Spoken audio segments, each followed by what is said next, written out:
Hello and welcome to this fourth edition of the Lantern Sports Podcast. Glad to bring it to you. My name is Grant Miller. I'm a writer for the Lantern, and I have two great guests here to first talk about Ohio State baseball from this past week. First, Nick Dybel. How are you doing today, Nick? Doing good. It's good to hear. And making his debut appearance on the podcast, Andrew Todd Smith. Andrew, welcome to the program. Thanks for having me. Happy to be here.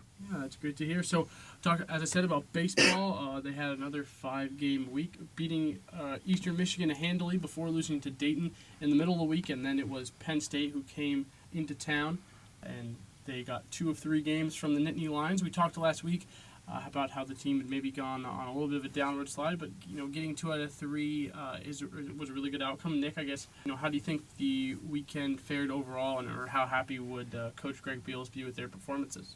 I think Coach is probably fairly happy with the performances. All they need is Big Ten wins, so getting 2 out of 3 is really the most important thing. The loss was a 1-run loss, so it was just a really hard-fought game. I think Coach is probably extremely happy with the performance of Josh Dezay. He's been struggling most of the season after being redshirted last year, but he got 2 home runs back-to-back, so that was really huge for him. It was just a really good day for him. Andrew? Yeah, I'd agree. Dezay really coming up big for the Buckeyes. On Friday night, like Nick was saying, tight 1-run game. You can't really ask much more of your guys than to just compete late. Yeah, Tim Dunn for Penn State was outstanding. Only 3 earned runs and 5 innings of work. So, yeah, unfortunately, Tully got the loss for Ohio State, his second of the year. But the rest of the weekend, they really set the tone for the rest of their conference slate going forward. They're going to be playing Murray State this weekend after a matchup against Ball State, but they've got important series coming up in Big Ten play against Purdue and Iowa in the coming weeks. So, like I said, to establish the tone, taking 2 of 3 in a series against visiting Penn State, especially with the offensive production they got on Sunday, 12-6 win. That's the kind of tone you want to establish going forth into the week.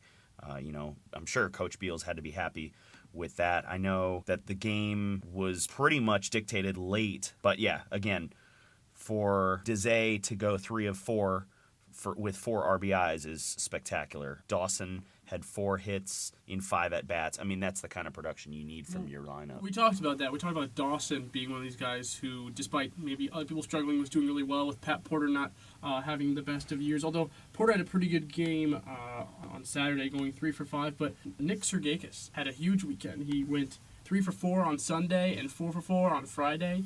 Was he always someone that was kind of knocking on the door, Nick, maybe this year, playing some good performances? He's playing really well. He leads the team in batting average, so he's just been doing everything he can to get on base.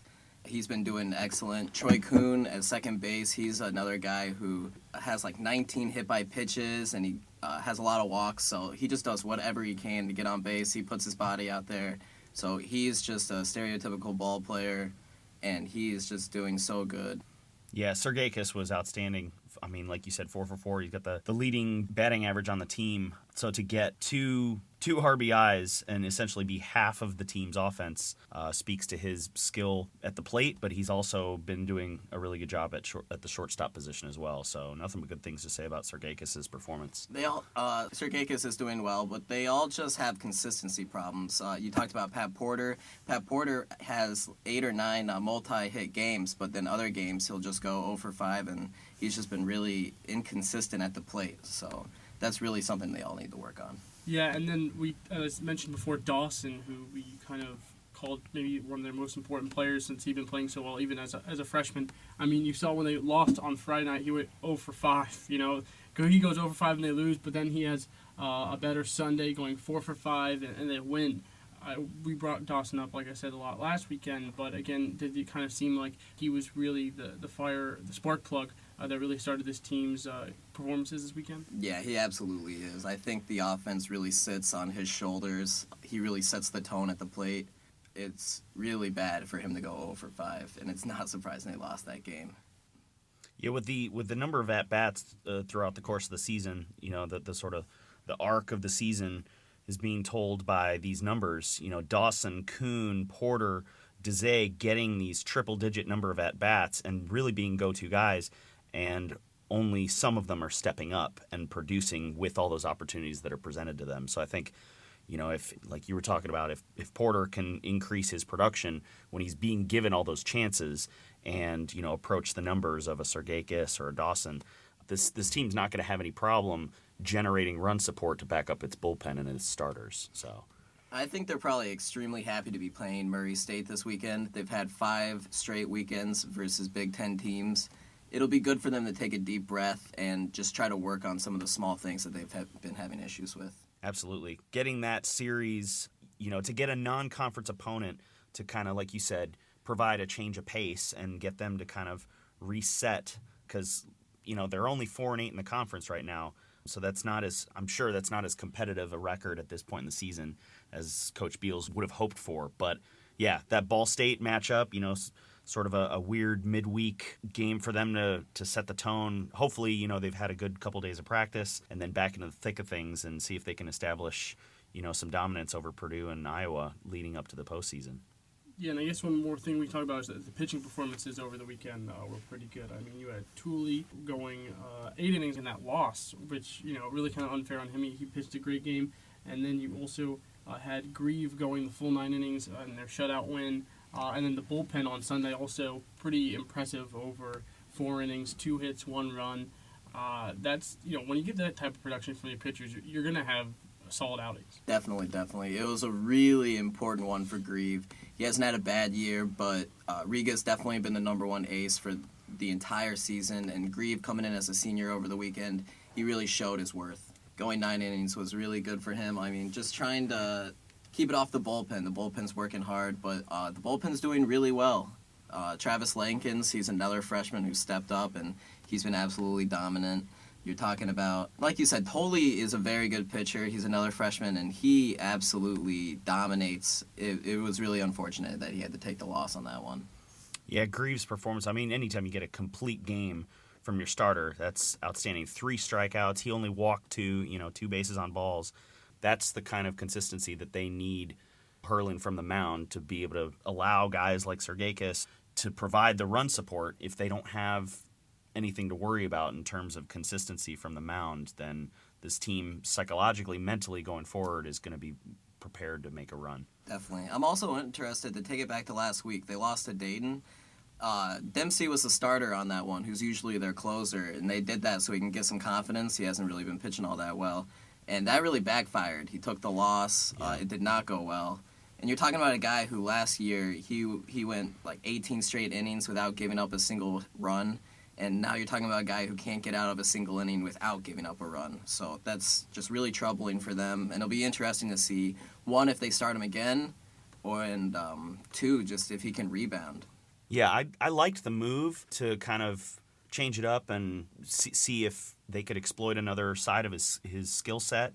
So, I mean, despite the unfavorable result and how he got in a bind in that game, I like that Coach Beals is able to kind of adjust and maybe try to, you know, hone in on some strengths and weaknesses he may have seen throughout his bullpen. But yeah, like you said, it'll be interesting going forward to see whether they make that same move or if they want to send him back to the closing role. So we'll just have to see when they take on West Virginia, Ball State, and Murray State. Yeah, Dempsey against Dayton going only 3 innings, 4 runs on 5 hits.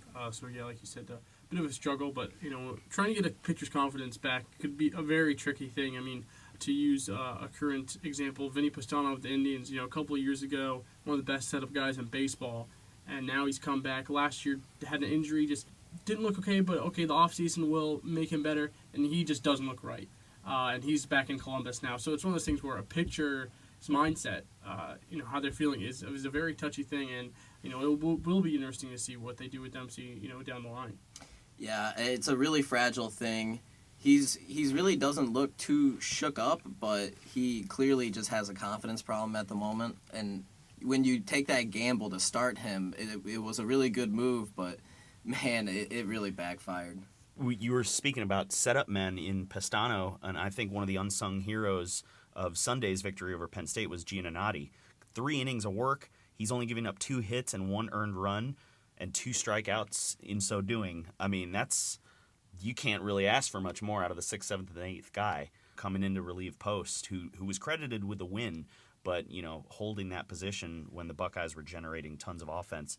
in the 6th, 7th, and 8th. And you've got Giannotti, thankfully, putting them in a position to, kind of coast to a comfortable victory over Penn State to close out the series. So his performance was, like I said, a little bit of an unsung one, but still important in terms of keying the Buckeyes towards victory. Yeah, this pitching staff is just so deep. So regardless of how Dempsey does, it's going to be a struggle for him to take it inning by inning. But if he's not doing well, there's so many other people who are going to be able to step up for this team. Yeah, for sure. Well, we'll be interested to see, as you said, playing West Virginia and Morgantown. Then they return home for a game against Ball State and a 3-game series against Murray State. Then they don't have any midweek games next week, and they'll go to West Lafayette to play Purdue. So that'll be a big series in the Big Ten. But Nick, Andrew, thanks for the baseball chat, and we'll be back to talk some Ohio State spring game football.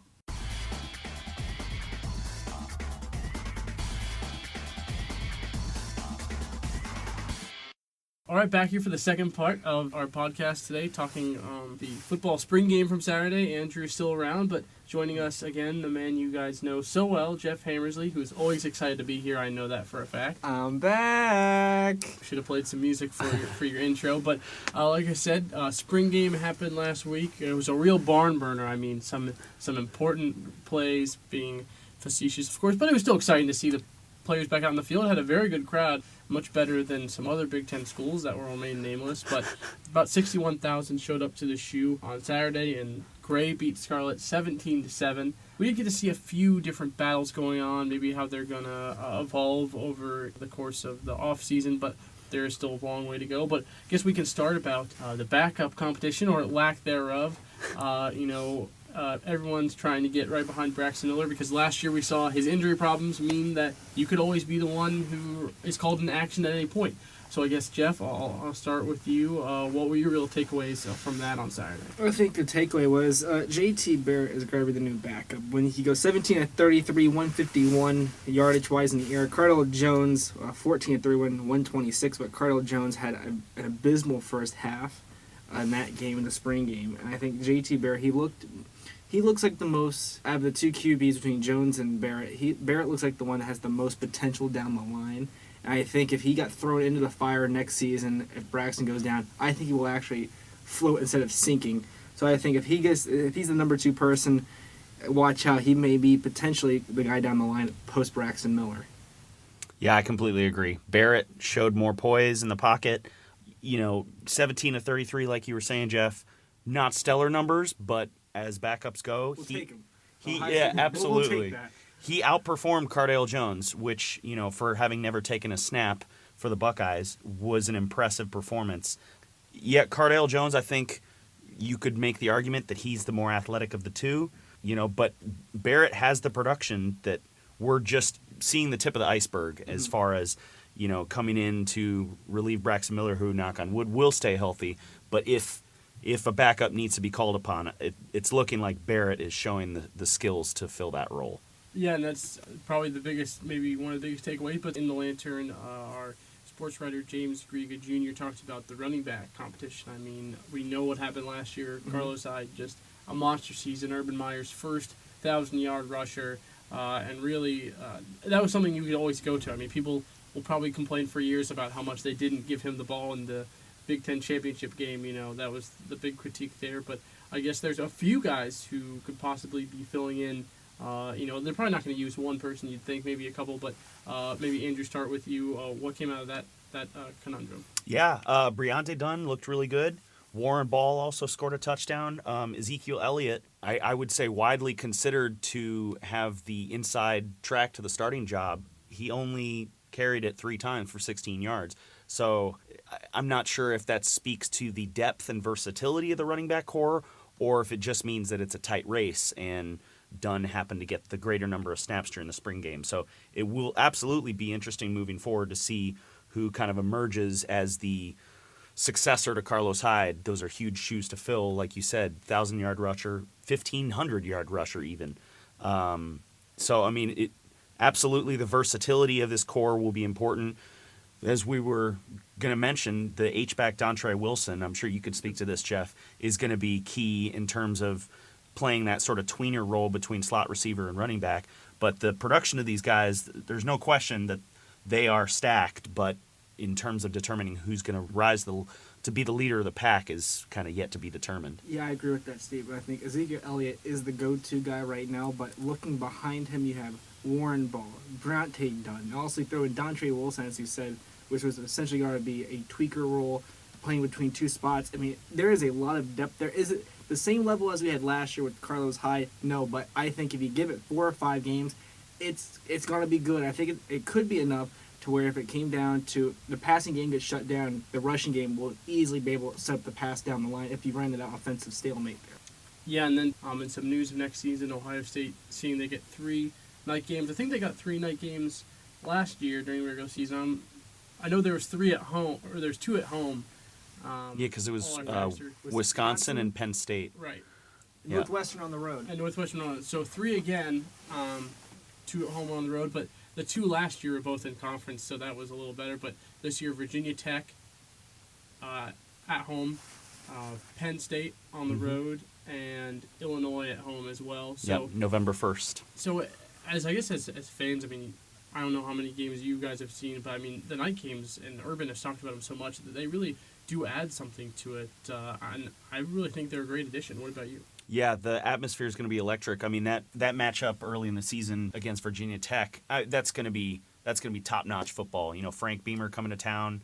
He's known for special teams. Virginia Tech in Blacksburg, they're known for their environment, their stadium sort of aura. So it'll be interesting to see 2 teams that have such an exciting home venue kind of converge in Columbus and have that early season clash. I'm pretty sure that'll be a very competitive game too. Yeah, I agree with you, Andrew. I think for Virginia Tech, their coach Frank Beamer, it's been a couple rough seasons there with Virginia Tech, and this is a really big marquee game. If his job was in the hot seat, the game against Ohio State in Columbus, you can't get blown out in that game. You can't let Ohio State turn that into an Ohio State Nebraska game for a couple years ago, or an Ohio State Penn State game from last season. We've seen what happens when this Ohio State team gets amped up. It's a whole different Ohio State team that shows up where they almost play mistake-free football and just throttled their opponent. But I think, also looking at the night games, I'm surprised the Maryland-Ohio State game in Maryland College Park isn't a night game. That's Maryland's first real game into the Big Ten. The last time we had the Big Ten had a new addition, Nebraska got Ohio State for their first games, night game. I'm surprised Maryland didn't get the same treatment. Yeah, Virginia Tech is really going to have their work cut out for them because they open against FCS William and Mary, and then they get to come to Columbus in their second game. So they're weeks away still from ACC play, but like you said, Jeff, if they get blown out by Urban Meyer's Buckeyes, it could send their season on an interesting downward trajectory. Yeah, well, we'll certainly see about that. I'm sure there will be a lot of people watching those games and electric atmosphere at the shoe, as there always is. Guys, thanks for talking football, and we'll be back to finish up with some Ohio State lacrosse.